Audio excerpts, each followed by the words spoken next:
After the development portion is complete, it's time to report on commitments.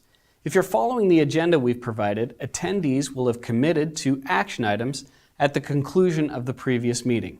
We now want to receive reports on the status of commitments from all attendees. This process is actually very simple. The leader, using the minutes from the previous meeting, reads through the commitments each person made and asks simply, "Did you do this?" If the answer is yes, then the leader can say something briefly like, "Good job," or "Thank you." But what if the answer is no? The leader should then ask something like, "What got in the way of completing that?" or "What obstacle did you encounter?" This is much more effective than asking a why question, such as, "Why didn't you do this?" Why is a very strong word and often carries with it the assumption of personal blame. By substituting "what stood in the way" for "why," you're leaving open the possibility to many different reasons that could have kept the person from completing their assigned task. The leader should not respond with anything further at this time. We just want a brief explanation of what prevented the attendee from completing the commitment.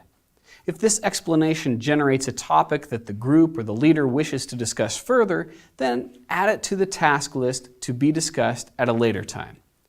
Regardless of their responses, finish with brief, specific, and sincere praise. By always giving brief, sincere praise, you become someone that's a trusted resource rather than a demanding taskmaster.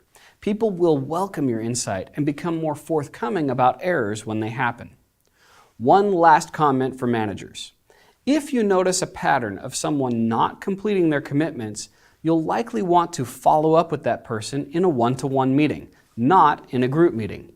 The one-to-one meeting is a great time for a manager to assist employees in following through on commitments or deal with deeper personal issues that may be influencing their lack of follow-through. Keep the meeting moving along and focused on actions and results. By taking this approach, you'll ensure commitments are completed and meetings are productive.